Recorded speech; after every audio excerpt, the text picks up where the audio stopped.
Read one page, and I'll pay you $2 million. The sentence landed in the boardroom like a coin dropped into deep water, small in sound, enormous in consequence. Every head turned at once, not toward the man who said it, but toward the child he was looking at. Amara Bennett stood beside a yellow janitor cart near the wall of glass, one hand resting lightly on the handle, the other curled around a short pencil worn down to a nub. She was 9 years old, small for her age, with neat braids pulled back by two blue barrettes that had started to lose their shine. Her sneakers were clean but old. Her cardigan sleeves covered half her hands. And in a room full of tailored suits, polished loafers, and watches that cost more than most people's rent, she looked like someone the building itself had forgotten to notice. Julian Cross sat at the far end of the conference table beneath the cold wash of recessed lights, silver at his temples, cufflinks glinting like tiny blades whenever he moved his hands. The city spread behind him through 40-foot windows, Manhattan glowing gray and gold in the last light of evening. But the room felt colder than the skyline outside. It smelled faintly of coffee, printer toner, and lemon polish. The kind of room where people smiled without warmth and signed papers that changed other people's lives. A few executives let out quiet laughs, the kind that tried to sound casual and ended up sounding cruel instead. One woman with a silk scarf at her throat leaned back in her chair and folded her arms as if she were settling in for entertainment. Someone near the middle of the table whispered, "He's not serious."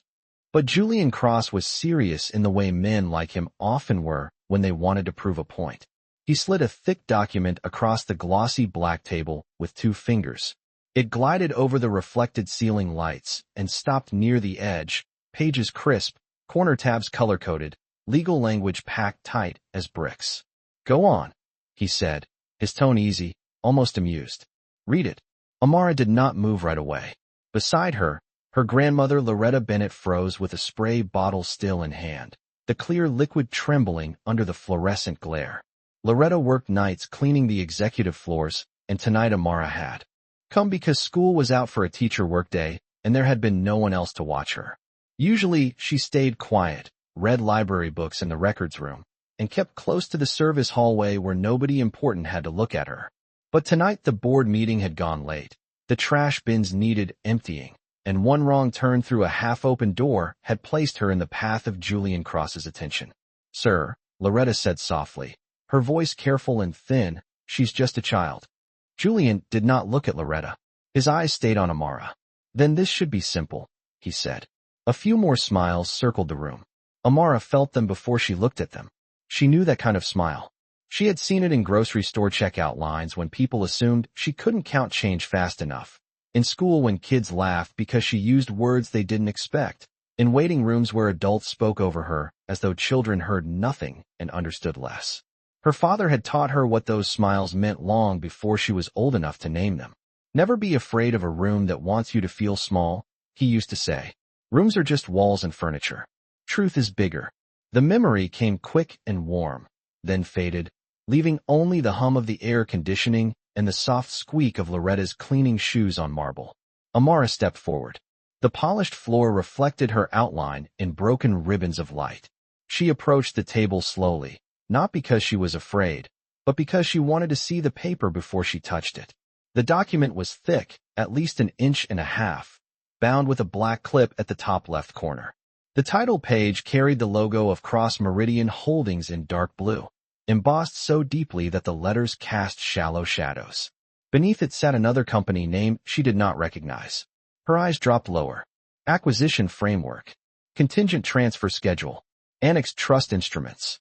The words clicked into place in her mind the way puzzle pieces did when you turn them the right way. "Well," Julian asked, "can you read?" It was not the question itself that chilled the room.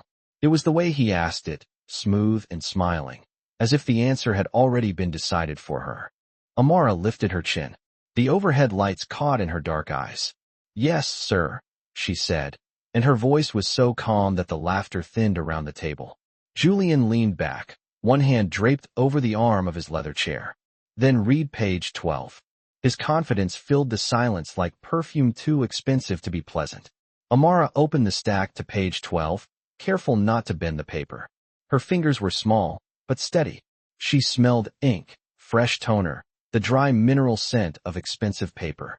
Somewhere behind her, a coffee cup clicked against a saucer. Someone cleared his throat.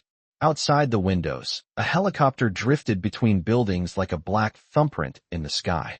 Amara's eyes moved across the first line. She did not begin speaking yet. Instead, she scanned the page once, then again, slower the second time. Her father had taught her that, too. Read once for the words. Read twice for the intention. On the third line, something in the phrasing pulled at her attention. By the sixth, her shoulders had gone still. By the eighth, the room no longer felt amused. It felt watchful. Julian noticed it first in the faces around him. A lawyer on his right leaned forward. The woman with the silk scarf uncrossed her arms. Loretta's breath caught so softly it barely made a sound. Then, at last, Amara began to read. Each word clean and precise, her voice carrying farther into the room than anyone expected from someone so small. The first sentence came easily. The second, too. But on the third, she stopped, placed the tip of her pencil beside one line in the middle of the page, and looked up. "Sir," she said, "before I read the rest, do you know this page changes who everything belongs to?"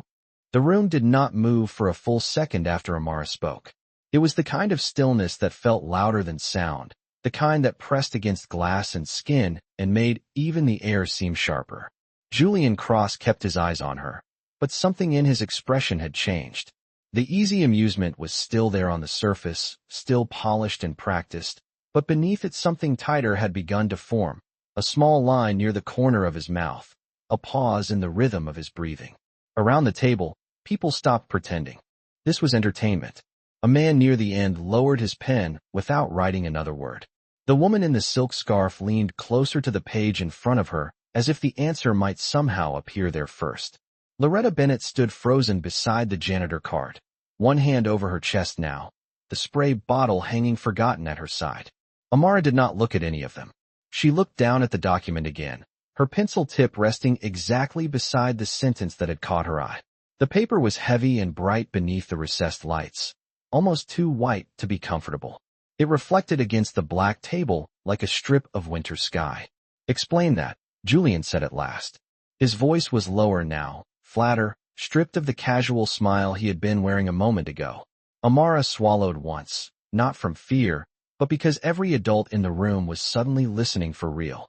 "This section says the transfer is contingent," she said, tracing the line with the worn pink eraser of her pencil. "But the footnote changes what the transfer controls. Up here it sounds temporary. Down here it becomes permanent." A short laugh came from the middle of the table, quick and dry, from someone trying to rescue the old mood. "She is reading words she does not understand," said the man who laughed, a legal advisor with rimless glasses and a tie so dark it almost disappeared against his shirt. "That is not how these documents work." Amara lifted her gaze to him. She did not frown. She did not challenge him. She simply asked, "Then why does this paragraph say one thing and the annex say another?" It was not a loud question, but it traveled. It moved across the chilled room and landed with a weight that made several people shift in their chairs. The lawyer reached for the copy in front of him, flipped to the back, and stopped smiling. Julian extended his hand without taking his eyes off Amara. "Bring me the annex." The assistant closest to him moved quickly, her heels tapping once, twice, then going quiet as she placed the tab stack beside his hand. Julian turned pages with practiced impatience, but the impatience did not hide the fact that he was now searching, not performing. Amara stood very still and watched him scan. She could hear the dry whisper of paper, the soft hum of the ceiling vents, the distant moan of a siren far below on the street. The city outside the glass kept moving, but inside the room time had narrowed to page numbers and breathing. "Which line?" Julian asked. "Annex C, page 3, Amara said immediately. The second sentence after the heading, and the line above it on page 12 changes what that sentence means. A woman to Julian's left was already flipping ahead, her manicured thumb pressing too hard on the paper. "She is right about the language shift," she said quietly, as if she had not meant for anyone else to hear it. The room tightened further. Julian found the page. His eyes moved once. Then again, slower. He said nothing. The man with the rimless glasses leaned in, his face losing color by the second. "That could still be standard framing," he said, but there was no conviction left in it. Not with the beneficiary cross-reference, Amara said. She heard her father's voice in her memory as clearly as if he were standing beside her in that cold room. Never trust the headline. The secret is always hiding in the smaller print. She drew a tiny circle with her pencil around a phrase she could not stop looking at. It was only 4 words long, buried in legal language most people would skim because it sounded dry and technical. But to her it glowed. This is the hinge, she said. Everything before it sounds like management. Everything after it becomes ownership. Julian looked up from the document then, slowly, like a man surfacing from deep water. There was no mockery left in his face now. Only focus. Hard, searching focus. How did you catch that? He asked. Amara felt every eye in the room shift back to her, but she did not shrink from it. Because the sentence lies politely, she said. It pretends nothing is changing when everything is changing. No one laughed this time. Even the people who wanted to did not know how. Loretta let out a quiet breath that sounded almost like a prayer. The assistant near the wall glanced from Amara to Julian and then to the page again, as if trying to decide which was more unbelievable, the clause itself or the child who had seen through it first. Julian turned back to the annex, one hand flattening the paper. His thumb stilled on the margin. Then his eyes narrowed at a line farther down, below the section Amara had pointed out, buried beneath a block of dense language and a numbered reference. He read it once, then again. Something in his posture changed, just enough for the people nearest him to notice. His shoulders locked. His jaw went hard. The room seemed to lean toward him without moving at all. Amara followed his gaze to the line in question, and as soon as she saw the name there, her fingers tightened around the pencil so fast the wood pressed into her palm. She knew that name. Not from the company. Not from the city. From home. From an old cardboard box beneath her grandmother's bed filled with papers her father used to keep tied in neat stacks with rubber bands that had gone brittle with age. Her heartbeat gave one heavy thud against her ribs. Then another. When Julian looked up at her this time, it was no longer like she was a child who had interrupted his evening. It was like she had opened a locked door in the middle of his boardroom and shown him something he had never expected to find. Amara, he said carefully, each syllable measured now. Why do you recognize that name? For a moment, Amara could not answer. The question hung in the boardroom with a strange, metallic weight, sharp as the scent of toner and cold as the glass behind Julian Cross. She looked down at the line again, as if maybe the letters would rearrange themselves into something harmless if she gave them one more chance. But they did not. The name remained there in clean black print, tucked inside the legal machinery of the annex as though it belonged among asset schedules and transfer clauses. Bennett. Not just any Bennett. Isaiah Bennett. Her father. The pencil in her hand felt suddenly too small, too light, like a child's toy in a room built for people who never had to doubt their place in the world. Loretta Bennett made a soft sound beside the janitor card, the kind of sound that escaped before a person could decide whether to keep it inside. Julian heard it. So did everyone else. He did not speak right away. He only watched Amara, his eyes sharper.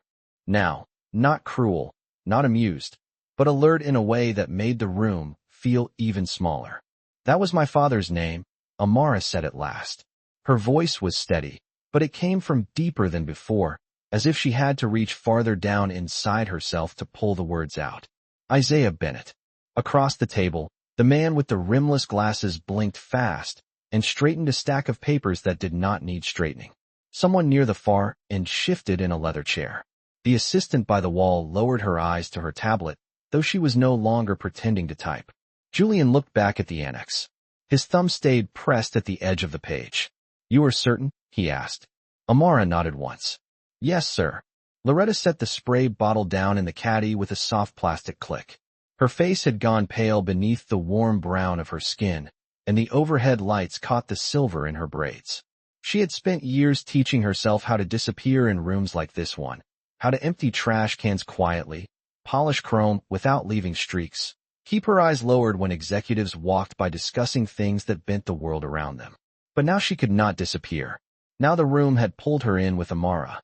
My son used to work with documents, Loretta said, her voice careful, each word placed like fragile glass.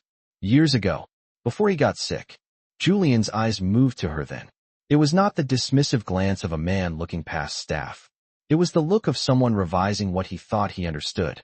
For this company? He asked. Loretta hesitated. Not exactly for the company. He did contract review work for an outside legal team that handled filings connected to one of your older trusts. Temporary work. Long hours. A lot of paper. Amara stared at the name on the page and felt a memory stir loose. Thin at first, and then vivid.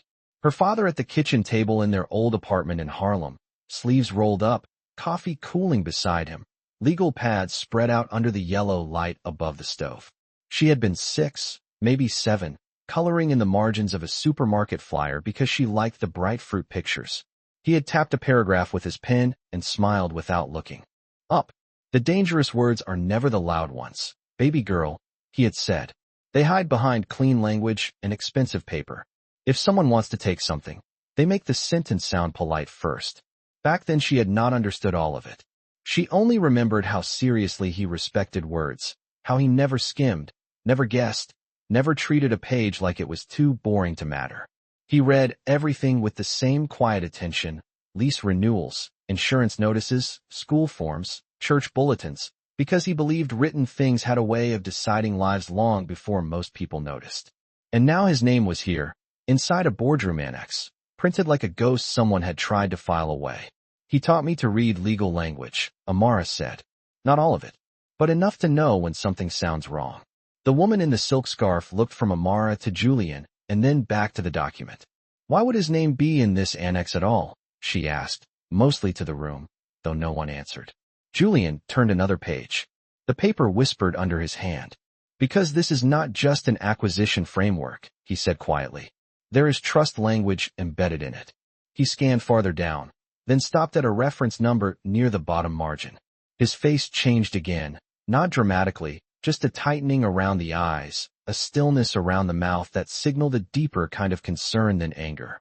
Nathan, he said to the lawyer with the rimless glasses, when were these legacy references added? Nathan swallowed before answering.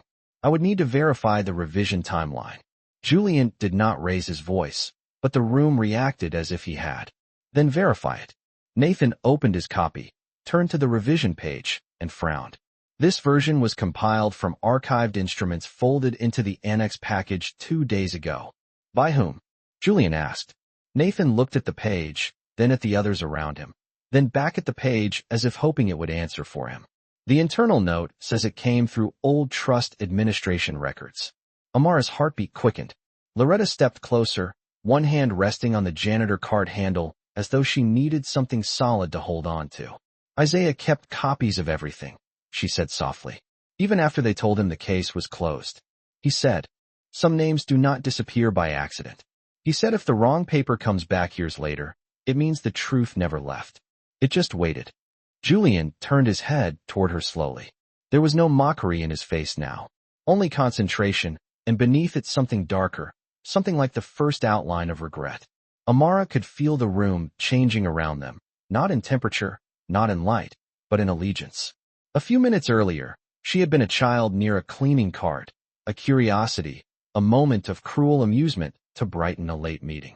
Now every polished surface in the room seemed to reflect the same unsettling fact. She had found a line none of them had seen, and that line had a name tied to her blood. Julian rested both hands flat on the table and looked directly at her. Amara, he said, his voice quieter than before. Did your father ever tell you what he thought he had found? Amara did not answer right away. The question settled over the boardroom like dust in cold light, soft at first, then impossible to ignore. She could hear the faint electric hum from the ceiling vents, the faraway pulse of traffic 40 stories below, the tiny paper crackle beneath Julian Cross's hand as his fingers remained fixed on the annex. Her father's name was still there, printed cleanly, buried neatly, as if a whole life could be folded into a footnote and passed around a conference table by people who had never once said it out loud. Amara looked down at the page, then past it, into a memory that had lived quietly inside her for years. She saw her father in their old apartment kitchen on a rainy Tuesday, his tie loosened, sleeves rolled to his elbows, reading through a stack of photocopied documents while tomato soup warmed on the stove. The windows had rattled when the subway passed underground. A dish towel had hung over his shoulder. She had been sitting on the linoleum floor with a spelling workbook, sounding out words to herself while he underlined things in blue ink. He never rushed when he read, even when the clock ran late, even when the sink was full, even when he was tired enough to close one eye and press his fingers against his temple between pages. He treated every line as if someone had hidden a truth inside it on purpose. He said the papers did not match, Amara said at last, her voice low but clear. Every face in the room remained turned toward her. He said one version told the public one thing, and another version changed who actually had control. He said if someone buried the change deep enough, most people would never see it until it was too late. Nathan, the lawyer with the rimless glasses, lowered his eyes to the annex again. The woman in the silk scarf said nothing now. Her posture had softened into something that was no longer skepticism and not yet belief, just the uneasy middle space where pride begins to lose ground. Julian did not interrupt. He stood with both hands on the black glass table, leaning slightly forward, as if the distance between him and the page had become suddenly unbearable. Did he say what the change was for? Julian asked. Loretta Bennett answered before Amara could. He did not trust it, she said. Her voice trembled only once, then steadied. That is what I remember most. He came home one night with a banker's box and said he wanted copies nowhere near the office.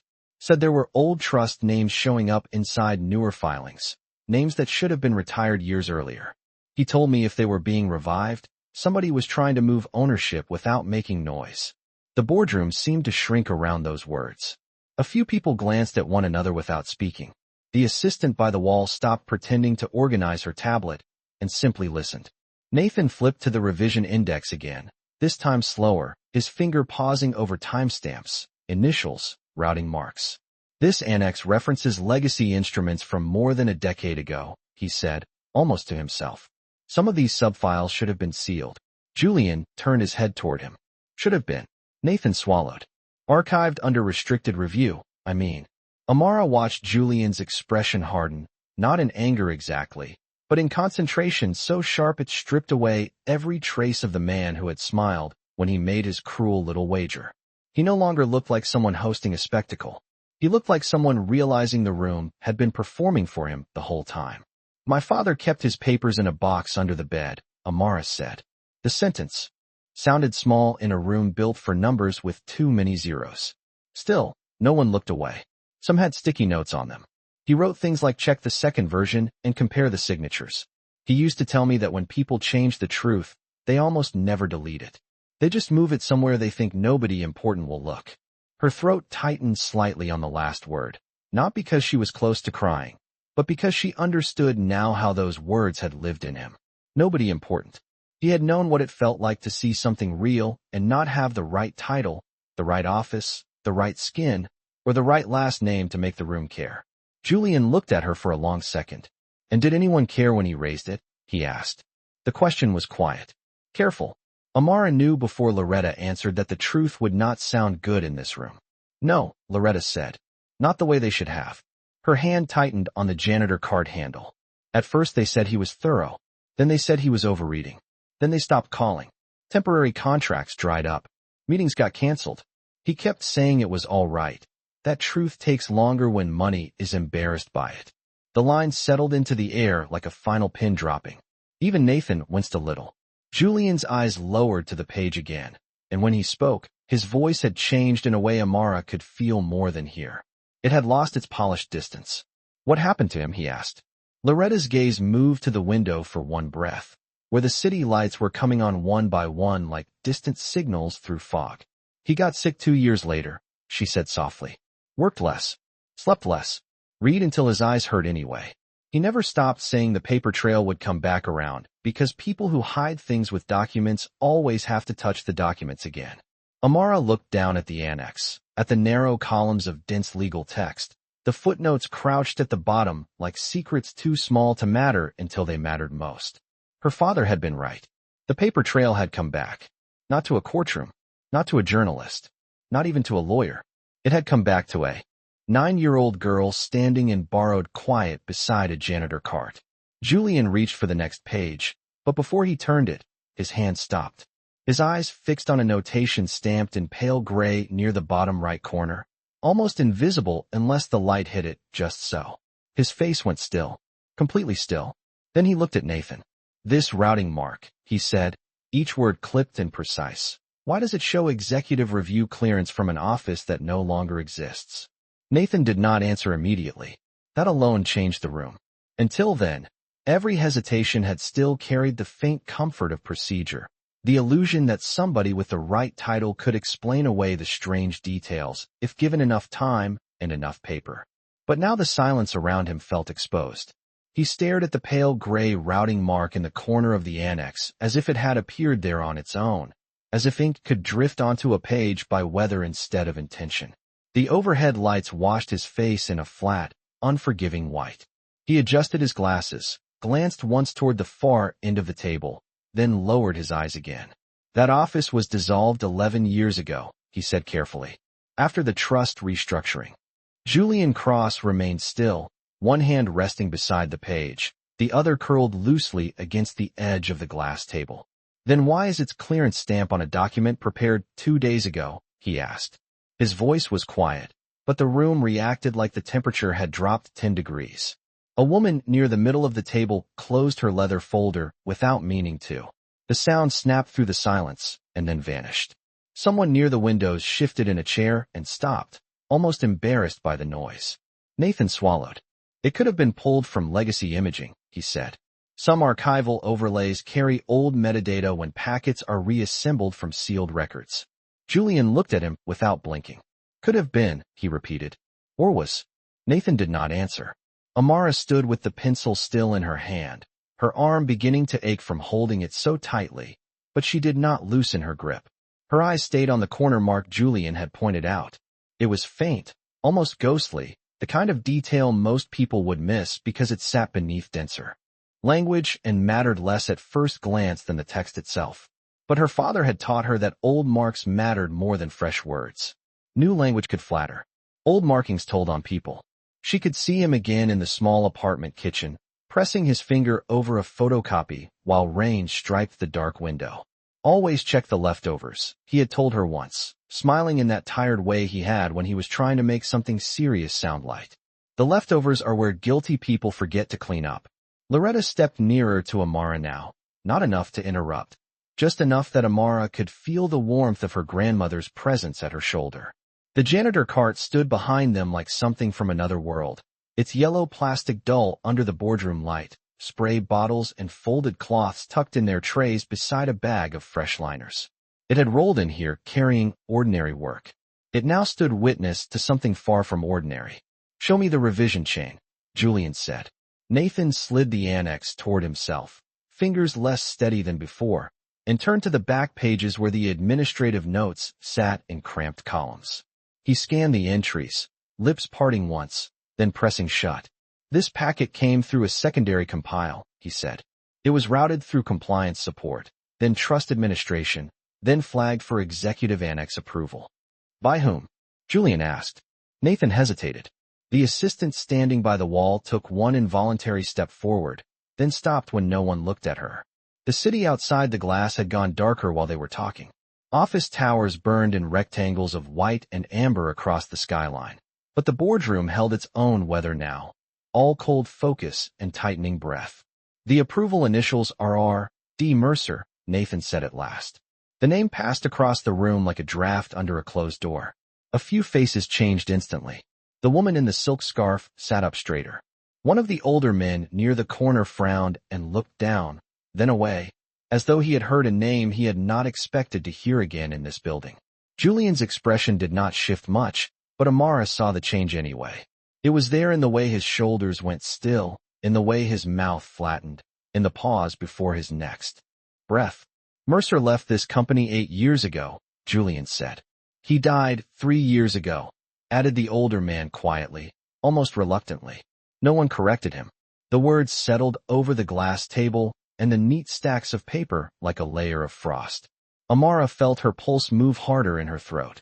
Her father had mentioned that name before. Not often, not dramatically, just once, maybe twice, in the quiet way adults sometimes speak when they are thinking out loud and forget a child is listening. "Mercer does not write anything himself. Isaiah had said one evening while sorting copies into folders. Men like that do not move the boxes. They just decide where the boxes disappear. At the time, Amara had only understood the phrase enough to picture real cardboard boxes sliding into dark rooms. Now the memory landed with a weight that made her chest tighten. My father knew that name, she said. Every head turned back to her. She swallowed, then continued. He did not talk about it much. But he said Mr. Mercer was connected to old trust files that kept changing shape. He said every time a name got removed, another control line appeared somewhere else. Nathan looked at her as if he wanted to question how much a child could possibly remember, but he did not dare. Not anymore. Julian's eyes remained on Amara, intent and unreadable. Did your father keep notes on Mercer? He asked. Loretta answered this time, more quickly than before, as if the room had already taken too much from memory and she would not let it take the rest without a fight. He kept notes on everything, she said. Dates, packet numbers, routing slips, handwritten references to duplicate versions. He said if the truth ever came back, it would not come back clean. It would come back with old fingerprints all over it. Nathan exhaled slowly through his nose. If Mercer's initials are in a fresh annex, he said, not to anyone in particular, then somebody reused legacy approval architecture to validate a current transfer package. Julian turned to him. In plain English. Nathan looked down at the page. Somebody may have used a dead office and a dead man's clearance trail to make a new document look legitimate. No one moved after that. Not for a moment. The city lights beyond the windows seemed farther away than before, as if the whole of Manhattan had stepped back from the glass to listen. Amara looked once more at the pale stamp, then at the line with her father's name, then at the people around the table who had laughed only minutes ago. Their faces had changed. The amusement was gone. In its place was something she knew from library silence and hospital waiting rooms and school hallways after a principal used the intercom voice. Realization. The kind that made adults sit differently in their own clothes. Julian slowly drew the annex toward him and turned one more page. Near the bottom of the next sheet, half hidden beneath a cross-reference and a line of compressed legal text, another notation waited in smaller print. His eyes fixed on it. Then he spoke, softer than before, which somehow made it hit harder. There is a linked file number here, he said, and it is labeled Bennett Review Memorandum. The words seemed to pull the oxygen out of the room. Bennett Review Memorandum. Even spoken aloud, the phrase did not sound like much to anyone who had never spent nights around file boxes, copier toner, and old paper. But to Loretta Bennett, it hit with the force of a memory that had been waiting years for the right crack in the wall. Her hand rose slowly to her mouth. Amara felt the motion beside her before she turned. Her grandmother's eyes had gone glossy, not with tears exactly, but with that bright, stunned look people get when the past stops being memory and becomes evidence. Julian Cross stared at the notation as though the page had begun speaking back to him. The black glass table reflected the underside of his jaw, the silver at his temples, the hard line of concentration that had replaced every trace of earlier amusement. Open it, he said. Nathan looked up. This is only a reference number. Then pull the linked file. It may not be accessible from the live packet. Julian's gaze lifted slowly from the page to Nathan's face. Then stop telling me what may not be possible and tell me what is.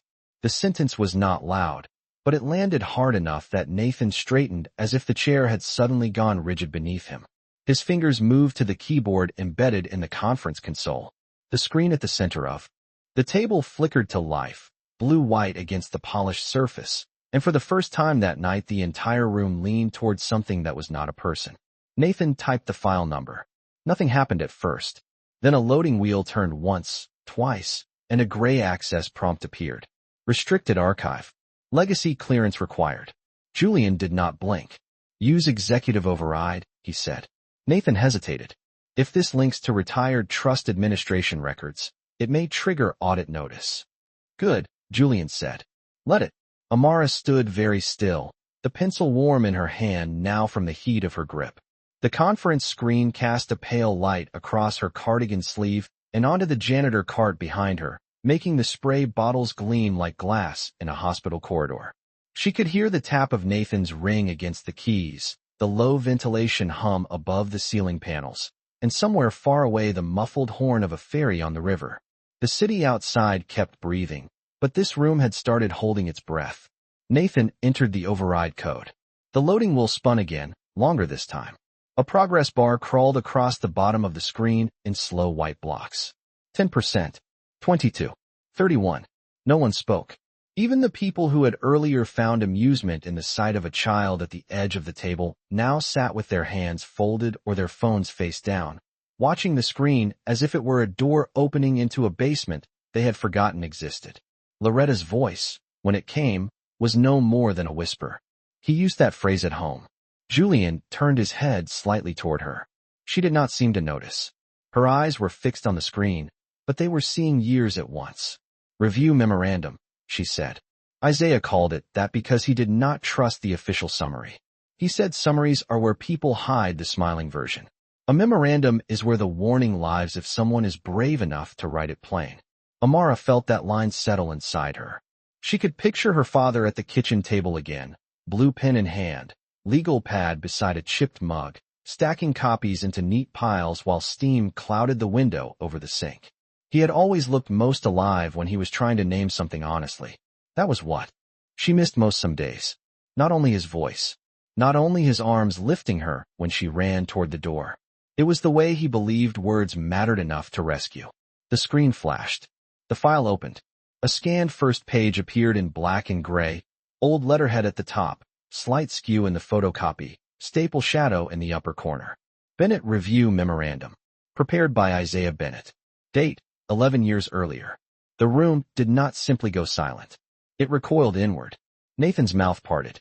The woman in the silk scarf leaned closer, then stopped herself halfway, as if getting too near the page might somehow implicate her. One of the older men at the corner of the table rubbed his thumb across his lower lip and looked away toward the windows, but not before Amara saw the flicker of recognition in his face. Julian did not move for 3 full seconds. Then he said, "Read it." Nathan looked at him. "Sir." Julian's eyes stayed on the screen. Not the summary. The actual memorandum. Nathan cleared his throat and began, his voice losing smoothness by the second. The present trust transfer framework contains layered inconsistencies between public control language and private beneficiary reassignment. These discrepancies appear deliberate, not clerical. The words spread through the room like cold rain. Amara heard the faint catch in Loretta's breathing. Nathan read on. Repeated cross-referencing of retired authority structures suggests intentional concealment through legacy validation pathways. Specific concern centers on concealed beneficiary substitution under annexed property and voting rights instruments. Julian placed one hand flat against the glass table, as if to steady something no one else could see. The reflection beneath his palm trembled slightly. "Go farther," he said. Nathan turned the page. The scanned image showed dense handwritten margin notes in blue ink. Amara knew that handwriting before her mind could even fully accept it. Her father's letters leaned a little to the right. He made his capital B with a careful lower loop. He underlined once, never twice. There is a possibility, Nathan read slowly, that parties relying on executive annex review have been shielded from the true beneficiary line through duplicate packet construction. If challenged, prior objections may be suppressed by classifying dissent as temporary contractor overreach. No one made a sound after that. The room had gone beyond surprise now. It had entered the colder territory beyond. It, where guilt, memory, and self-protection start rearranging themselves behind people's eyes. Amara stared at the blue handwritten notes on the screen until they blurred for a second, not because she was going to cry, but because it was too strange to see the shape of her father's mind projected 6 feet wide in a room that would never have welcomed him. Julian finally looked at Loretta. His voice, when he spoke, had lost every trace of performance. He was right, he said. But Nathan, still staring at the second page, swallowed hard and added in a voice barely above a breath, "Sir, there is one more note at the bottom. It says the file was forwarded to Mercer for containment review." The phrase stayed in the air long after Nathan finished reading it, as if the boardroom itself did not know where to put it. Forwarded to Mercer for containment review. It was a sentence built from clean corporate language, polished enough to pass through offices and inboxes without anyone hearing what it really meant. But in that room, after Isaiah Bennett's memorandum had been dragged back into the light, the words no longer sounded neutral. They sounded cold, deliberate, designed to make something true disappear without ever using the ugly language of disappearance. Julian Cross did not speak at first. He kept his hand against the table, fingertips spread on the black glass, his reflection fractured beneath the conference screen's pale light. Amara watched him from where she stood beside the janitor card, and understood that whatever this moment was, it had passed beyond embarrassment, beyond a careless wager, beyond a room full of rich people being startled by a little girl who could read. It had become something heavier, something with a history in it. Nathan cleared his throat once, but the sound fell flat. No one turned toward him. The attention in the room had shifted to Julian, waiting to see whether power would do what power often did when truth arrived late and unwelcome. Would it tighten? Would it deny? Would it ask for a recess and let the paper cool down until memory did the rest? The city outside the windows glittered in rectangles of white and amber. Helicopter lights moved between towers. Far below, Manhattan traffic slid through the avenues like streams of red and gold. But inside the boardroom the stillness held, thick and cold as marble. Loretta Bennett's face had gone quiet in a way Amara knew well. It was not weakness. It was the look her grandmother wore when something hurt deeply enough that she refused to let strangers see the first part of it. Her back stayed straight. One hand rested on the janitor card handle. The other hung at her side, fingers curled slightly, as if memory had weight and she was trying not to drop it. Amara looked back at the screen. The scanned pages glowed softly, every typed line and handwritten note sharp against the blue-white light. Her father's name at the top, his handwriting in the margins, his warning in careful, plain language. She remembered the sound of pages turning in their apartment late at night while the radiator clicked and hissed. She remembered sitting cross-legged on the floor, sorting crayons by color while he circled clauses with a blue pen and whispered little reminders to himself. Compare the second version. Check the authority trail. Follow the signature dates. Back then she had thought adults who worked with paper did quiet, harmless things. She had not yet learned that paper could move money, silence people, lock doors, and decide who got believed. Julian finally lifted his eyes from the screen. They moved first to Nathan, then to the others around the table, and for the first time since Amara had entered the room by accident, he looked less like the master of it than the man forced to see what had been done beneath his name. Who approved this packet for tonight? He asked. The question was low, exact. No one rushed to answer. The older man near the corner of the table glanced toward Nathan, then toward the woman in the silk scarf, then down at his own folder, as if it suddenly contained the most important blank page in the world. Nathan swallowed. The preparation moved through legal assembly, he said. Then trust administration metadata was imported through records. Then the annex package was cleared for executive review. Julian did not raise his voice. That is not an answer. Nathan's jaw tightened. The final sign-off came from operations coordination under Claire Monroe. At that, several heads turned toward the assistant near the wall. Claire Monroe had been nearly invisible all evening, standing with her tablet held close, moving only when asked, dressed in slate gray with her hair twisted into a low knot that had begun to loosen near one temple. She looked startled not by the attention itself, but by the fact that her name had been spoken aloud in a room where assistants were usually expected to be efficient and silent, not central. I did not clear content, Claire said quickly. I routed scheduling and packet delivery. The annex arrived already sealed in the digital stack. Julian studied her. From whom? Claire's fingers tightened around the tablet. From Executive Archive support through a direct, flagged transfer. Nathan turned toward her. Flagged by which office? Claire hesitated only a second, but in a room this tense a second was long enough to hear. The originating line was masked under historical administration privileges. The woman in the silk scarf let out a quiet breath through her nose. Which should not exist anymore, she said. No, Nathan replied, still looking at the screen. It should not. Julian turned back to Isaiah Bennett's memorandum. His eyes moved over the bottom note again, containment review, then over the handwritten margin note that warned of duplicate packet construction. The room waited. Amara noticed small things while they all stood there. The way the recessed lights made a hard white bar across the glossy table. The lemon-clean scent from Loretta's cart mixing strangely with coffee gone cold. The slight tremor in one executive's hand as he reached for his water, and then decided not to pick it up after all. These were not dramatic people in this moment. No one shouted. No one slammed a fist. That almost made it more powerful. Because shame, when it finally enters a room built on confidence, does not always come in loud. Sometimes it enters like draft air under a door, and then everyone feels it at once. My father said something once, Amara heard herself say. She had not planned to speak, but the silence made space for truth in ways noise never did. Julian looked toward her.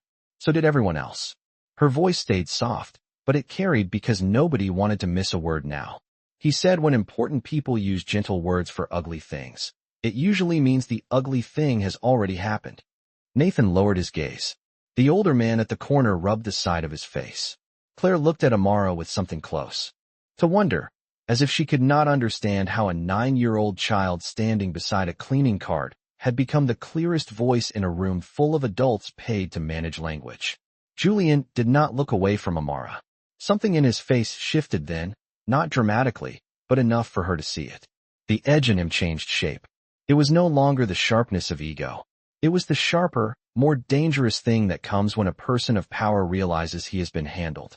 Claire, he said, his eyes still on Amara. I want the transmission path for that annex. Every relay. Every hidden permission layer. Every archive touch. Claire nodded immediately. Yes, sir. Nathan, I want a full recovery pull on anything linked to Isaiah Bennett, Mercer, retired trust administration, and duplicate packet construction. Nathan straightened. Tonight. Julian's gaze cut to him. Before anyone has time to remember selectively. Nathan said nothing after that. He only turned back to the keyboard and began typing with the strained precision of a man who had finally understood the ground beneath him was not as stable as he had pretended. The conference screen flickered once as new retrieval windows opened. File trees, timestamps, routing paths, old archive labels, lines and boxes and permissions. Amara watched them fill the screen like roots surfacing through concrete. Then Claire leaned forward from the wall, eyes narrowing at a newly opened audit trail. Her face changed. Not much. Just enough. Sir, she said carefully, there is a live relay here. Someone accessed the Bennett memorandum chain again this afternoon. Claire's voice did not rise, but every person in the boardroom heard it as if it had been spoken directly into their ear. Someone accessed the Bennett memorandum chain again this afternoon. The words landed harder than the earlier revelations because they moved the danger out of the past and into the present. Old fraud could still be explained away as history, as legacy confusion, as something buried under too many corporate reorganizations and too many dead names.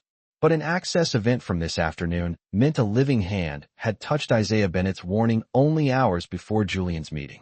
The room changed shape around that fact. The polished black table, the conference screen, the neat stacks of paper, the city lights beyond the glass. All of it suddenly felt less like a boardroom and more like a place someone had carefully staged for a document to pass unnoticed. Julian Cross turned his head toward Claire Monroe. At what time? He asked. Claire stepped closer to the glowing screen, tablet forgotten at her side now. The pale light sharpened the line of her cheek and caught the loose strand of hair near her temple. For 23 this afternoon, she said. The access was brief. Under 3 minutes. It came through an internal route with archived privilege masking. Nathan looked up from the keyboard. From this building? Claire's eyes tracked a line of metadata across the screen. Yes. The answer seemed to tighten every shoulder in the room at once. Amara felt it happened before anyone spoke. The air conditioning still hummed overhead. The city still flickered behind the windows. But the room no longer felt distant from the truth. It felt inside it. Someone in this building, maybe someone in this room, had touched the memorandum that afternoon and then placed a fresh annex on the table that night, carrying Isaiah Bennett's name like a buried wire. Loretta Bennett's hand found the top edge of the janitor cart. Her fingers rested there lightly, but Amara knew that touch. It was how her grandmother steadied herself without asking anyone to notice. Can you trace the terminal? Julian asked. Claire nodded once, then frowned as the audit branches unfolded. It routed through a floating executive archive token. That means the identity was shielded by inherited permissions. But I can still see the workstation cluster. Nathan leaned in. Which floor? Claire's eyes narrowed. 38. A faint movement went through the room. Not much. Just enough. A glance. A held breath. A hand pausing over a water glass. 438 was not storage. It was not operations. It was executive review and legacy records coordination, a place with locked cabinets, restricted access, and people who understood exactly how information could be made to disappear politely. Julian's face did not change much, but Amara saw the sharpened stillness settle into him again. Who still has archive privileges on 38? He asked. Nathan answered this one, though his voice sounded thinner now. A very short list. Legal retrieval, trust continuity oversight, and one special review coordinator tied to old family instruments. Julian turned slowly. Name. Nathan hesitated. That hesitation told the room as much as any answer could have. Harold Voss. He said at last. The name moved through the boardroom with a different kind of weight than Mercer had. Mercer belonged to the dead architecture of the problem. Harold Voss belonged to the living one. The older man near the corner of the table exhaled and looked down at his folded hands.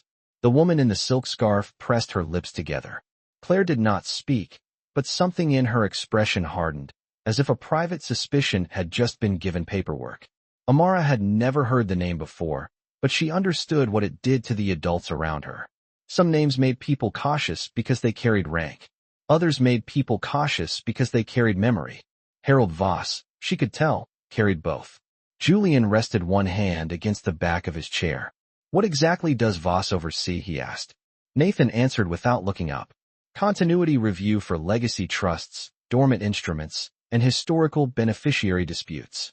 Amara felt the pencil in her hand press deeper against her palm. The wording sounded dry, technical, harmless even. But after everything her father had written, after everything on the screen, she heard the truth beneath it.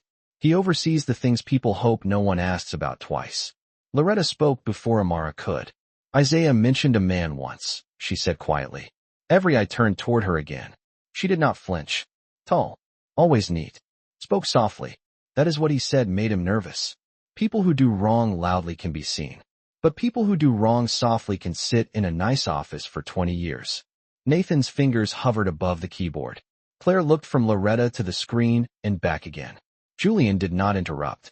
Loretta's voice remained calm, but Amara could hear the old ache beneath it, worn smooth by time instead of erased.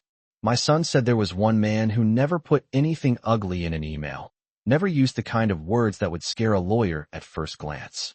He said the man wrote things like continuity, stabilization, cleanup, alignment. But every time that man touched a file, somebody smaller got pushed out of the picture. No one challenged her. Not because they were being kind, but because the room had already crossed the point where dismissal still felt safe. Claire tapped a line on the screen. The access token reappears here, she said. 2 minutes. Later it jumps into the annex assembly path. Then the path is cloaked under standard evening packet prep. Nathan stared at the routing chain. He touched the memorandum, then the annex. Julian's jaw tightened. Say it clearly. Nathan inhaled once. Whoever used that token likely reviewed Isaiah Bennett's warning and then assembled tonight's packet in a way that buried the same issue again. The boardroom fell silent after that. The kind of silence that does not merely follow a sentence, but judges it. Amara looked at the screen, at the lines of routing data, at her father's name in the memorandum header, at the fresh annex waiting on the table below it. The shape of it was becoming visible now. Not just old fraud. Not just forgotten truth. Repetition. Someone had not only ignored Isaiah Bennett all those years ago. Someone had learned from the fact that he could be ignored. Julian slowly straightened to his full height. He no longer looked like a billionaire indulging himself in a late meeting. He looked like a man standing in the center of his own house and realizing somebody had been using his walls for cover. Get Voss up here, he said. Nathan looked up. Now. Julian's eyes did not leave the screen. Now. Claire shifted her weight. Sir, there is one more detail. Julian turned slightly toward her. The whole room seemed to do the same. Claire swallowed once, then pointed to a smaller line nested beneath the access trail, almost hidden by a collapsed permissions box. The token did not open only the memorandum, she said. It also opened a private compensation file linked to Isaiah Bennett's contractor record. Loretta's fingers tightened on the janitor card handle. Amara's heart gave one heavy thud. Julian's voice came out lower than before. What compensation file? Claire looked at the screen, then back at him. A file marked settlement draft. It was created the day after his memorandum was contained. For one strange second, no one in the boardroom reacted to the word settlement. It was too clean a word for what it suggested. Settlement sounded civilized, balanced, responsible. It sounded like signatures placed neatly at the bottom of documents by adults in expensive offices. But in that room, with Isaiah Bennett's memorandum glowing on the conference screen and the annex still spread open on the glass table, the word carried a colder meaning. It suggested that somebody had not only seen his warning, somebody had prepared for the possibility that he might keep speaking. Claire Monroe stood beside the screen, one hand still lifted toward the audit trail. The pale light from the display made the skin at her wrist look almost translucent. "Open it," Julian Cross said. Claire glanced at Nathan, then back at Julian. "The settlement file?" she asked. "Now." Nathan entered another override command, slower this time, his fingers careful on the keys as if speed itself had become suspicious. The room remained so quiet that Amara could hear the soft plastic creak from the janitor cart beside her when Loretta shifted her weight. Outside the windows, the city had fully turned to night. Black glass reflected scattered constellations of office lights, bridges in the distance, the faint red blink of an antenna somewhere across the river. Inside, the conference screen refreshed, and a new file appeared beneath the audit trail. Proposed contractor resolution. Draft only. Unexecuted. Date. The day after Isaiah Bennett's memorandum had been forwarded for containment review. Loretta took in a quick breath that sounded almost painful. Amara looked up at her grandmother's face and saw the shock there, but also something else, something old and bitter. Recognition. "He never mentioned any settlement," Amara said softly. No one answered her at first, but the silence around the sentence had its own answer in it. If Isaiah had been offered something, he had either refused it or never been allowed to receive it cleanly. Nathan opened the draft. A scanned letter appeared, typed on formal letterhead from a discontinued administrative office. The language was polished, careful, and almost cheerful in the way corporate writing often became when it wanted to hide a knife inside a handshake. Temporary compensation for concluded review services. Confidentiality acknowledgement. Administrative closure. Limited release of future claims. Julian stared at the page. "Read the amount," he said. Nathan swallowed. $20,000. The figure landed strangely in the room. Not because it was large, but because it was not. For a man whose companies moved 9-digit deals across polished tables, $20,000 was almost insulting in its smallness. Even the people around him seemed to feel that. The woman in the silk scarf looked away first. The older man in the corner tightened his mouth. Claire's eyes narrowed at the screen. Amara felt the number in her chest like a dull knock. $20,000 to make a warning quiet. $20,000 to ask a temporary contractor to sign away what he knew. $20,000 to stand in for truth and hope no one looked too closely at the exchange rate. Loretta let out a breath through her nose, slow and controlled. "He would not have signed that," she said. Her voice did not shake now. It had gone flatter, calmer, which somehow made it stronger. Isaiah used coupons carefully and stretched leftovers for 3 days when he had to, but he did not sell what he believed. Not for that. Not for any amount. Julian turned toward her. "Are you certain?" Loretta met his eyes for the first time that night without lowering hers. "I raised that man. Yes, I am certain." The answer sat in the center of the room like something solid. Nathan scrolled farther down. "There is no signature block completed," he said. "No countersign. No payment release confirmation." Claire moved closer and pointed to a narrow line in the file history. "But there is a notation here," she said. "Draft generated. Packet prepared. Delivery deferred." Julian's voice dropped. "Deferred by whom?" Nathan scanned the line. His face tightened again. "Harold Voss." A quiet exhale passed around the table. Not dramatic. Not loud. Just the sound a room makes when suspicion gains bones. Amara looked from the settlement draft to Isaiah's memorandum and felt the shape of the thing coming together more clearly than before. Her father had written a warning. Mercer had contained it. A settlement had been drafted the next day. Harold Voss had deferred delivery. And years later, someone under mass permissions had reopened both the warning and the settlement file on the same afternoon that a fresh annex carrying the same hidden problem landed on Julian Cross's table. It no longer felt like an old secret. It felt like a method. He was not trying to settle with my father, Amara said. Her voice was quiet, but no one missed it. Nathan looked up. Claire turned toward her. Julian said nothing. Amara held the pencil against her palm and continued. He was trying to see what my father knew before deciding what to do next. The woman in the silk scarf closed her eyes briefly, then opened them again. Nathan glanced back. At the file. The timeline supports that, he admitted. The draft appears prepared before any recorded conversation. That means the paperwork was staged in anticipation, not in response. Julian's jaw set harder. Plain English. Nathan drew a breath. They wrote the solution before they heard the problem. The sentence chilled the room more than anything else had so far. Because that was what made institutions frightening when they lost their conscience. Not only that they could ignore a person, it was that they could prepare to absorb him before he even finished speaking. Loretta's fingers remained wrapped around the janitor card handle, but Amara saw her thumb move once over the plastic ridge, back and forth, the way she sometimes did when she was forcing herself to stay present in painful moments. There is one more attachment, Claire said. Nathan clicked into the linked documents. A small icon opened at the bottom of the file. Internal note. Restricted distribution. Draft not sent pending subject profile reassessment. Julian's eyes sharpened. Read it. Nathan's voice had lost nearly all of its boardroom smoothness now.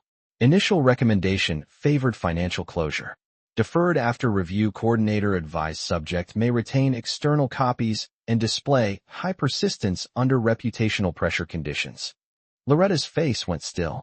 Amara felt something warm and fierce rise in her chest. High persistence. That was how they had described her father. Not honest.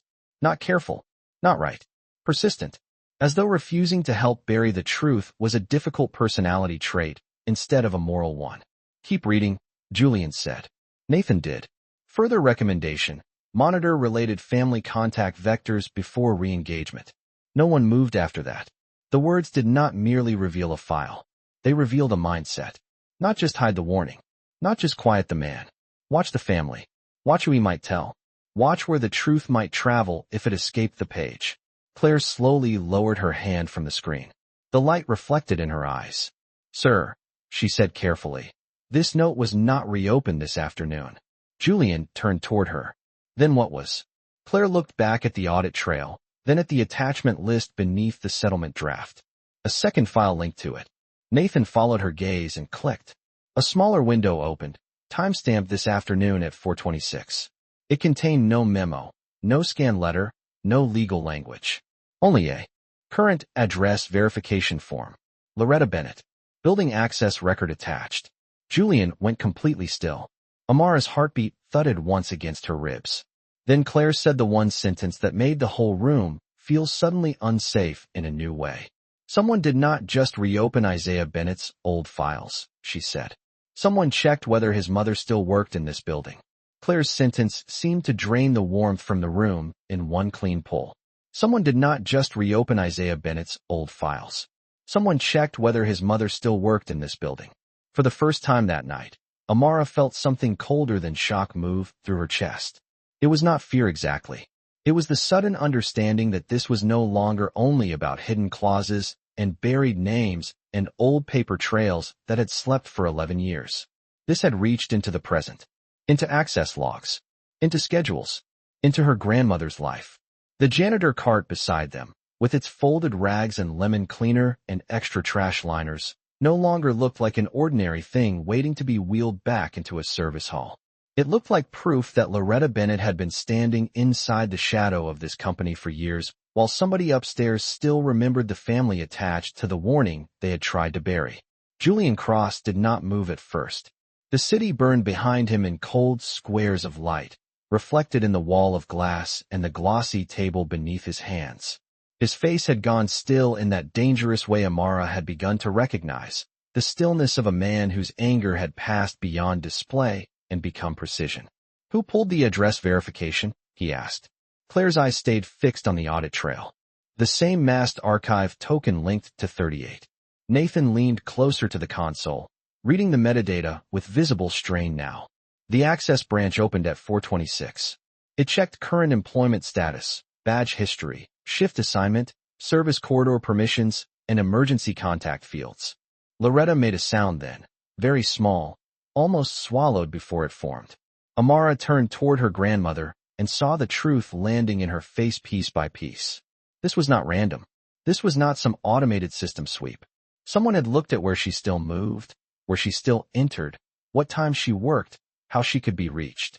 And they had done it the same afternoon. They reopened Isaiah Bennett's memorandum and the settlement draft connected to it. The woman in the silk scarf pushed her chair back a few inches, not enough to stand, only enough to create distance between herself and the screen, as if distance might now mean innocence. The older man in the corner removed his glasses and wiped them, though they were not dirty.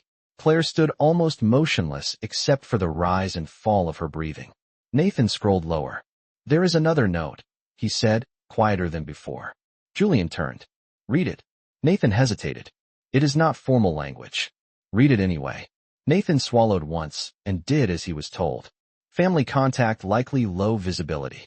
Existing building presence may allow discreet observation if issue reactivates. No one spoke after that. The sentence was too ugly in its calmness, too deliberate in its softness. Existing building presence. Discreet observation. Issue reactivates. Not mother. Not grandmother. Not Isaiah's child. Not people. Just positions on a risk map. Loretta's hand remained on the janitor card handle, but now Amara could see how tightly her fingers had curled around the plastic. "They knew I was still here," Loretta said.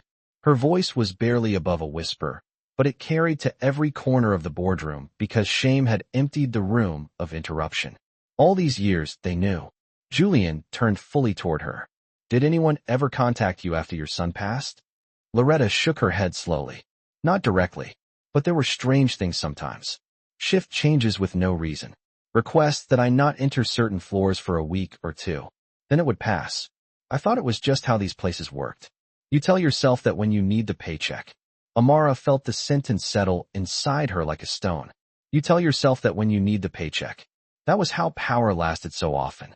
Not because everyone believed it was right, but because somebody had rent due, medicine to buy, shoes to replace, a school lunch form to sign, a bus card to refill. People swallowed too much because survival came first. Her father had known that. Her grandmother had lived it. Julian looked back at the screen. The reflection of the audit trail moved across his face in pale lines. "This afternoon," he said slowly, almost to himself, someone reopened Isaiah Bennett's warning, checked the unsigned settlement draft, verified Loretta Bennett's current access, then pushed a fresh annex carrying the same buried transfer mechanics into my board packet. Nathan did not answer. He did not need to. The sequence spoke for itself now. Claire nodded once, reluctantly, as if every confirmation made the room darker. That is the timeline. Amara thought of her father's blue handwritten note on the memorandum. Duplicate packet construction. Concealed beneficiary substitution. And she thought of something else too, something he had said on a Sunday afternoon while fixing the loose handle on a kitchen drawer. "If they ever come back to the paper, baby girl, it means the lie needs feeding again." She had not understood him then. She understood him now. The lie had come back hungry. "Was it because of me?" Amara asked before she could stop herself. The words made several adults look at her sharply. She felt foolish the second they left her mouth. Not because the question was childish, but because it was too honest for a room built on managed language. "Because I was here tonight?" Claire answered first, her voice gentler than before. "No. The audit started hours before the meeting." Julian looked at Amara then, and something in his expression softened for the first time that evening. Only slightly. Enough to show that the man who had made a spectacle of her had finally understood she was not a spectacle at all. "This began before you walked in," he said. "You are not the cause. You are the reason we can see it." The sentence settled over her with a strange warmth that did not erase anything, but did change its shape. No one had ever spoken like that to her in a room this powerful. Loretta looked down briefly, and when she lifted her eyes again there was pain in them. Yes, but also pride, clean and steady. Nathan clicked open the final branch beneath the address verification file. A narrow sub-window appeared, almost hidden under the permissions trail. "There is a meeting note attached," he said.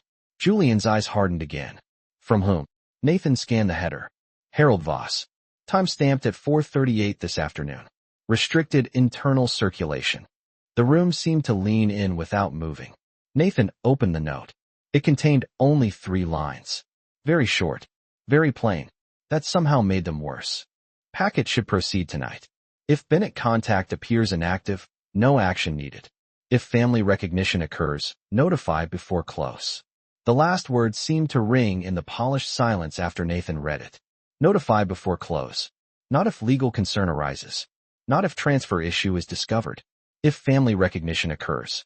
As if someone had planned for the possibility that Isaiah Bennett's people might still recognize what he once saw. Claire's face lost what little color it had left. The older man at the corner of the table slowly set his glasses down. The woman in the silk scarf stared at the screen and did not blink.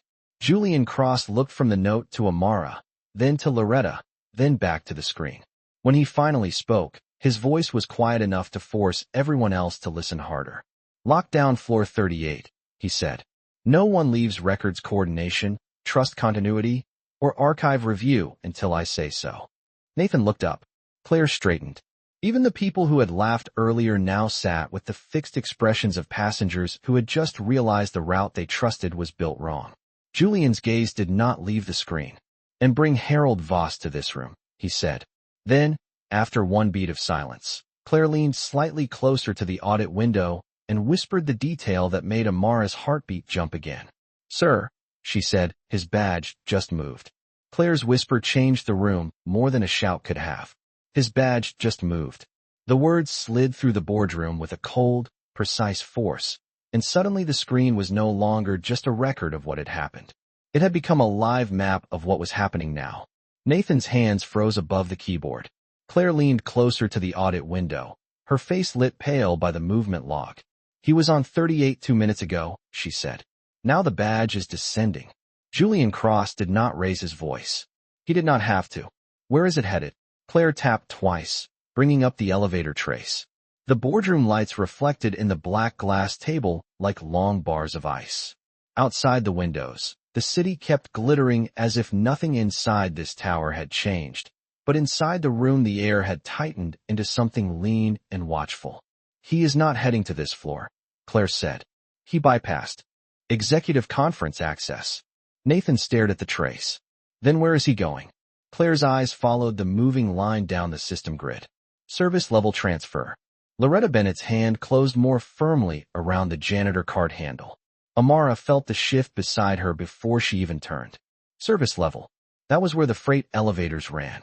Where cleaning staff moved carts and trash bins and linen crates without being seen by the people who used the polished lobbies and private lifts. It was the spine of the building nobody bragged about, the hidden part that kept the visible part alive. And now Harold Voss's badge was moving through it. Julian's expression hardened. He is trying to leave without passing a monitored executive corridor, he said. Nathan nodded once, too quickly. Yes. Julian turned toward Claire. Security? Claire already had another panel open. Lock request is in process. Her voice thinned slightly. But service elevators have a manual release window for freight access. Julian's jaw set. How long? Under 2 minutes if he knows the route. No one in the room made unnecessary noise after that. No chair scraped. No folder snapped shut. Even the people who had earlier laughed at a child now sat silent beneath the white lights, their confidence stripped down to stillness. Amara looked at the badge trace moving lower and felt an odd calm settle over her. Not because this was less frightening, but because the shape of it was finally plain. Men like Harold Voss did not panic loudly. They moved quietly toward the back hall. They chose the door that let them remain respectable for as long as possible. Her father had known that kind of man. She could feel it in the old fragments of memory now, in the careful way Isaiah had spoken certain names only once. As if even in private, he understood some people protected themselves through silence first, paperwork second. Loretta's voice came softly, but every person in the room heard it. Isaiah said a man like that never runs until he knows somebody else has finally read the whole page. Julian looked at her. There was no impatience in his face now. No boardroom distance either. Only attention. Did your son say anything else about him? Loretta kept her eyes on the moving badge line. He said the dangerous ones do not look dangerous when the lights are bright. They look tidy. Reasonable. They smile at reception desks and hold doors open. Then when the truth gets close, they start using the back halls. Nathan let out a breath through his nose, almost soundless. Claire enlarged the route again. He just badged through a restricted service cross-corridor on 12, she said. That means he knows the old maintenance path. Julian turned to the older man at the corner of the table. Who else would know it? The man seemed startled to be addressed directly, as if he had hoped the night might keep passing around him. Legacy continuity staff, he said. Facilities supervisors. Some archive coordinators from the old trust floors. The path was meant for document transfer when executive traffic needed to stay separate. Separate from whom? Amara asked before she could stop herself. The older man looked at her, then down at the table, ashamed of the answer before he gave it. From everyone else. The sentence hung there, simple and ugly. From everyone else. That was how whole systems worked sometimes. Not only by moving money in silence, but by building routes where certain people never had to cross paths with the human cost of what they signed. Julian turned back toward Claire. Can he still reach the street? Claire checked another branch. If he clears the loading dock. But the dock gate can be locked remotely. Do it. She nodded and typed. A red status bar flashed, then turned amber. Processing. Not yet locked. Nathan's fingers had gone white where they rested on the table edge. The woman in the silk scarf pressed her lips together so tightly the color left them. One of the men farther down the table took off his watch, then seemed not to know why he had done it, and set it quietly beside his folder. These were small things, but Amara noticed them all. Her father had taught her that, too. Watch what people touch when the truth reaches them. That tells you what they think can still protect them. Claire's eyes narrowed.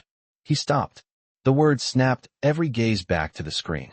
The badge icon had gone still on the building map, blinking faintly in a service junction between 11 and the loading corridor. Julian's voice stayed flat. Stopped where? At a maintenance access node near the old records transfer room. Nathan leaned forward. That room was supposed to be decommissioned years ago. Claire looked at him. Apparently not thoroughly. Amara felt something tighten in her chest. Old records transfer room. She had heard those words before. Not here, not in this tower, but in her grandmother's apartment while Isaiah sorted papers into banker's boxes and spoke half to himself over a cup of cold coffee. If they ever pull the old transfer room logs, he had once said, they will know I was right. At the time, Loretta had told him to eat before the soup got cold. Amara had not known she was listening to a future clue. My father mentioned that room, she said. Every head turned again. Julian's gaze sharpened, but it held none of the old mockery now. What did he say? Amara looked at the blinking badge, then at the ghostly memorandum still open beneath the audit windows. He said paper does not disappear on its own. It gets walked somewhere. And if people are lying about who walked it, the old transfer room knows. Claire's fingers stopped over the keyboard. Nathan stared at the moving map, then at Amara, then back again as though a 9-year-old child had just reached through 11 years of buried corporate procedure and pulled up the one phrase the adults in the room had forgotten to fear. Julian Cross did not waste the moment. Bring up every access record tied to that room, he said. Claire obeyed immediately. The system opened another branch. Door events, freight pass-throughs, archive relay signatures.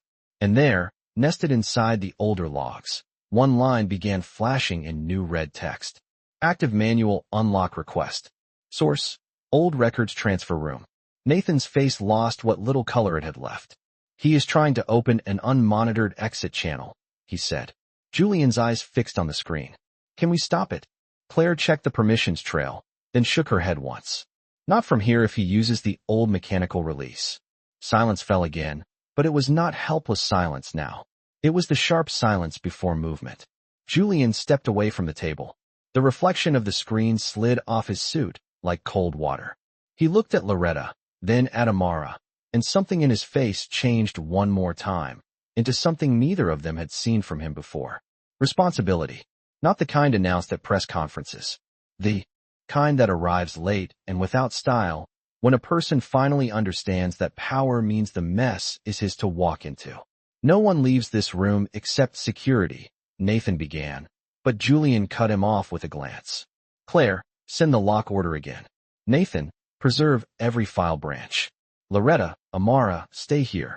He had already turned toward the door when the conference console emitted a sharp tone. Claire looked down. The new red line on the screen had changed status. Her voice came out quieter than before, which made it worse.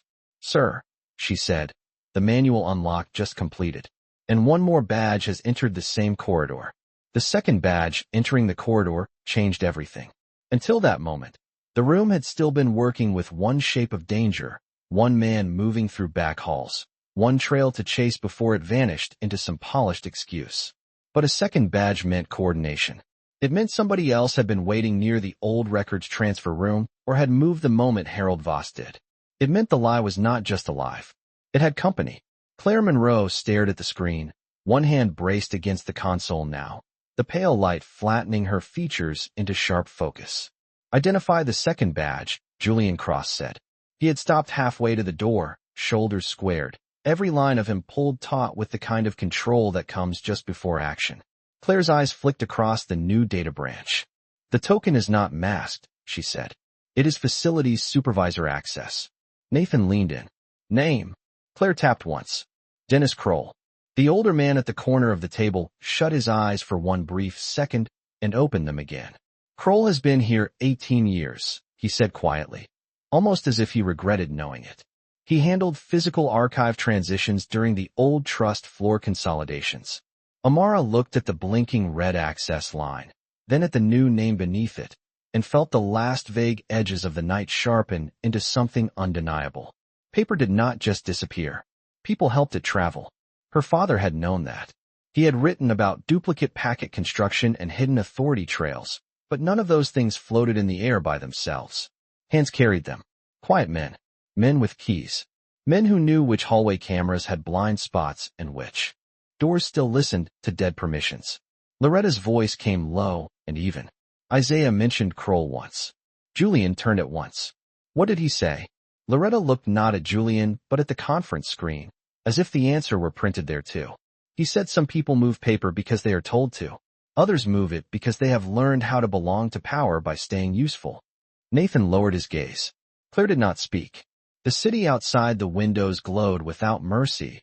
White offices and amber bridges spread across the dark as if the whole world were still ordinary. But inside the boardroom the ordinary had burned away. Julian stepped back toward the table instead of leaving. It took Amara 1 second to understand why. He had already realized the same thing she had. Charging into a service corridor without knowing whether files, cameras, or witnesses were about to vanish would be the kind of move angry men made when they cared more about motion than consequence. Julian looked at Claire. "Can you open the old transfer room cameras?" Claire's fingers moved fast. "If they still function." Nathan said, "That system was retired." Claire did not look up. Retired does not always mean dead in this building. The sentence landed with a dry, bitter truth nobody challenged. The console flickered. One black box opened. Then another. Grainy hallway feeds appeared in gray-green tones, timestamps ticking in the upper corners. Most were empty, showing service doors, cinder block walls, old signage, and the dull sheen of concrete floors polished by years of freight carts and mop water. Then one camera came alive with movement. A narrow corridor. Industrial light. An open steel door at the far end. And two men standing beside a rolling archive bin. Harold Voss was taller than Amara had imagined. His suit still neat, even in the back hall. Silver hair combed clean, posture straight. One hand resting lightly on the handle of the bin, as if he were waiting for a car rather than preparing to remove something from a hidden corridor. Beside him stood Dennis Kroll in a maintenance jacket. Key ring clipped at his belt, one shoulder angled toward the old transfer room door. Neither man looked panicked. That was the part that made the image feel colder. They looked practiced. Claire enlarged the feed. The archive bin held 3 bankers. Boxes, lids taped, one corner marked in thick black print. Legacy Trust Review. Amara's pulse struck hard once in her throat. Loretta took in a breath through her nose and let it out slowly, as though she had expected this shape of truth for years and still hated seeing it. Nathan whispered, "They are moving physical records." Julian's eyes stayed on the screen. "Audio." Claire checked and shook her head. "No live pickup." The woman in the silk scarf looked from the screen to Julian. If they are only moving archives, there could still be an administrative explanation. No one answered her. The explanation had become a reflex in that room, something people reached for out of habit even after the facts had begun refusing to fit inside it. Amara watched the video feed. Harold Voss did not seem hurried, but he checked his watch. Dennis Kroll looked down the corridor twice. Then Kroll bent slightly and slid a fourth box from inside the transfer room onto the lower shelf of the rolling bin. Unlike the others, that box was smaller and older, its cardboard darkened at the edges, one white label half peeled away. Claire zoomed in again. The image blurred, sharpened, and settled. Bennett memorandum support. Loretta's hand flew to her mouth this time before she could stop it. Amara felt the world contract to that one box. Her father had not only written the memorandum, he had assembled support. The proof beneath the warning. The papers that turned concern into evidence. And now, after all these years, someone was trying to wheel them away through a room nobody was supposed to remember existed. Julian spoke without taking his eyes off the screen. Lock the dock again. Claire typed. Override sent. A red banner flashed, then held. Dock gate secured. Nathan let out a tight breath. The older man at the corner whispered, that will force them back through monitored lanes. Claire opened another feed showing the loading corridor. Steel shutters. Yellow lines on concrete. No movement yet. Harold Voss looked up on the screen as if he had heard something change in the building air. He said something to Dennis Kroll that nobody in the boardroom could hear. Then he placed one hand flat on the smallest box, the one tied to Isaiah Bennett's supporting records. Amara could not hear his words, but she recognized the gesture. It was not reverence. It was control. The gesture of a man still assuming paper belonged to whoever managed to keep hold of it longest. He touched my father's work, Amara said softly. No one told her not to speak. No one could have. The line was too true.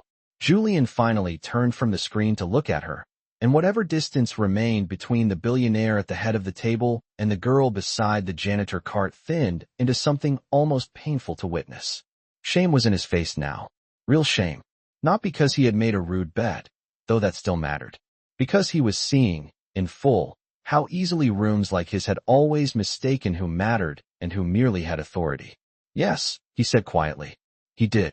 Loretta lowered her hand and squared her shoulders. The boardroom lights caught silver in her braids and the fine lines at the corners of her eyes. Then do not let him walk away with it again, she said. It was not loud. It did not need to be. Julian nodded once. Short. Final. Then Claire's screen split again as another camera feed came online from the far end of the service corridor. Security officers were entering the frame now, moving fast but controlled, dark jackets, radios clipped high, one hand lifted toward the old transfer room junction. Harold Voss saw them. Even through the grainy footage, the change in him was visible, not panic exactly, but the abrupt stillness of a man whose private path had just become public. Dennis Kroll stepped back from the archive bin. One of the banker's boxes shifted, its lid loosening just enough for a pale folder edge to show beneath the tape. Nathan leaned closer to the screen. There is handwriting on that folder, he said. Claire zoomed in again, pixel by pixel, until the blue ink became barely readable. Amara's breath caught. She knew that handwriting. Her father's right-leaning letters. His careful capital B. The words on the folder were small, but once seen they could not be unseen. If packet returns, check beneficiary switch. Julian Cross looked at the screen, then at Amara, then back to the screen, and in that boardroom full of polished people and expensive silence, the truth finally lost all need to ask permission to be believed. The boardroom stayed silent even after the camera. Feed froze on the folder in Isaiah Bennett's handwriting. If packet returns, check beneficiary switch. The sentence seemed to strip the room bare. No more doubt. No more elegant language. No more room for the kind of smiling confusion that lets important people pretend they were only one meeting away from understanding what they had already chosen not to see. On the conference screen, security officers moved into the old transfer corridor with steady purpose. Harold Voss no longer looked composed. He did not look dramatic either. That was the strange thing about certain kinds of downfall. They did not arrive with thunder. They arrived with fluorescent light, a locked dock gate, a grainy hallway camera, and a line of blue ink written years earlier by a man nobody powerful had wanted to hear. Dennis Kroll stepped away from the archive bin. One officer reached the smaller box first, gloved hands lifting it carefully from the cart, as though paper could still bruise if treated roughly enough. Another officer spoke into his radio. No one in the boardroom could hear the words, but they no longer needed audio to understand what was happening. The records were not leaving the building. Not tonight. Not again. Julian Cross stood very still at the head of the table, his face reflected dimly in the black glass beneath the conference screen. The city behind him glowed with late-night brightness, bridges lit like threads, windows burning in stacked gold and white across the dark. But inside the room, the sharpness had begun to change. The panic had thinned. The truth had settled. What remained now was heavier. Consequence. Nathan slowly lowered his hands from the keyboard. Claire Monroe let out a breath she seemed to have been holding for the last 10 minutes. The woman in the silk scarf said nothing at all. The older man in the corner looked older now, not because time had touched him in one evening, but because truth had. Loretta Bennett stood beside the janitor cart with her shoulders straight and her chin lifted, the way people do when they have spent years surviving indignities and finally realize survival may not be the only thing left to them. Amara looked at the frozen image on the screen one last time. Her father's handwriting, his warning, his patience, all those nights at the kitchen table under the stove light, coffee, cooling beside his elbow, careful stacks of copies tied with aging rubber bands, blue notes in the margins that no one important had thought mattered. He had been gone for years, yet his mind had walked back into the building before anyone else had. Not because someone invited it. Because truth, when written carefully enough, can outlive the doors closed against it. Julian turned away from the screen and faced the room. When he spoke, his voice had none of its old performance left. "This meeting is over," he said. "The transfer packet is suspended. Every related file is preserved under independent review. No records are to be removed, altered, summarized, or recirculated without direct authorization from me and outside counsel." No one argued. No one asked whether that was necessary. The room had moved beyond the stage where unnecessary questions still protected pride. Nathan nodded once.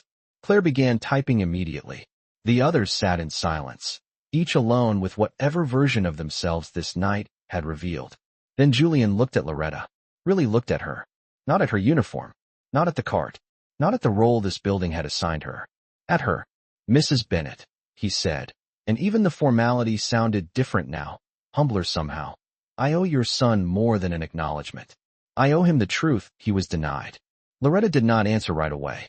Amara could hear the faint squeak of the cart wheel as her grandmother shifted her weight, the soft hum of the air system, the faraway throb of traffic below. Finally Loretta said, "He did not need them to like him. He needed them to stop lying."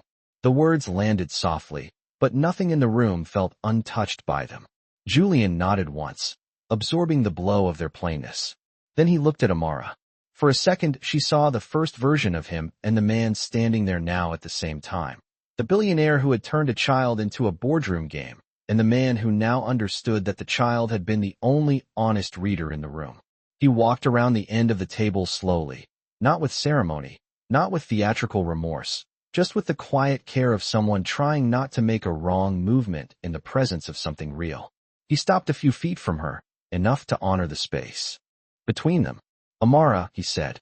Her name sounded unfamiliar in his mouth, because this time it carried respect. "I made you into a joke when you should have been listened to from the first sentence." Amara looked up at him. The overhead light caught along the polished edge of the table and the silver at his temples. He no longer seemed larger because of the room. The room had changed size around the truth. "I am sorry," he said. It was simple, unadorned. No excuse tucked behind it. No language to manage impact. Just the words. Loretta's hand came to rest lightly on Amara's shoulder.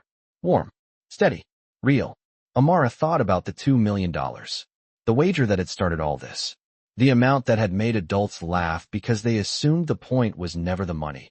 Only humiliation wrapped in spectacle. Julian seemed to think of it too. He reached into the inside pocket of his suit jacket and removed the same slim silver check folio an assistant had placed near his seat at the start of the meeting, prepared for a performance. He looked down at it for a second, then closed it again without opening it. The gesture said more than a speech would have. Some things could not be repaired with a number written in expensive ink. "I said I would pay you," he said quietly. "But I think tonight proved money is not the first thing owed here." Amara tightened her fingers around the short pencil in her hand. The wood was warm now, softened by the pressure of the whole evening. She heard her father's voice in memory as clearly as the air conditioner above them. Do not ask for what dazzles them, baby girl. Ask for what makes the page honest. She took one breath, then another. Do not give me the money, she said. Her voice was small in the room, but everyone heard it. Open my father's case. Say his name the right way, and make sure nobody can bury what he wrote again. The silence that followed was the cleanest silence of the night. No tension in it now. No cruelty. Just the simple shock of hearing a child ask for justice in a room accustomed to negotiation. Julian's eyes held hers for a long second. Then he nodded. I will. He turned to Nathan. You will assemble independent counsel by morning. To Claire. You will preserve every file branch and duplicate the recovered records off internal storage. Then to Loretta. And if you are willing, I would like you and Amara present when Isaiah Bennett's memorandum is formally entered into review. Loretta's expression changed, not dramatically, just enough for Light to find the softness hidden beneath all that long-practiced endurance. He would have liked that, she said. The boardroom had emptied by the time the hour grew late enough for the city outside to look almost tender. Executives drifted out quietly, carrying their folders with less certainty than they had brought them in. Nathan left to begin the formal recovery. Claire remained at the console, copying logs with focused hands. Somewhere below, security walked Harold Voss and Dennis Kroll through brighter hallways than the ones they had chosen for themselves. But up on the executive floor, the noise had finally fallen away. Amara stood near the windows now, her grandmother beside her, looking out over Manhattan. The glass was cool near her cheek. Headlights moved in red ribbons far below. The reflection of the room hovered faintly in the pane behind the city lights. Black table, recessed ceiling glow, the yellow janitor cart waiting patiently near the wall as if it had always known work could become witness. Julian remained a few steps back, giving them distance. Then, after a moment, he crossed to the conference table, gathered the printed annex, and set it aside. Beneath it, still open on the screen, Isaiah Bennett's memorandum remained lit in white and blue. Julian looked at the page once more, then dimmed every other window until only that single document remained, clean and centered, no longer buried under fresh language or hidden behind executive packets. Just the truth, finally given the whole room. Amara watched the glow reflect in the glass. Her father's words did not look lonely anymore. They looked seen. Loretta slipped her hand into hers. Neither of them spoke. They did not need to. Outside, the city kept moving. Inside, under the cold lights that no longer felt quite so cold, one old warning had been read all the way to the end, and for the first time in years, no one turned the page away.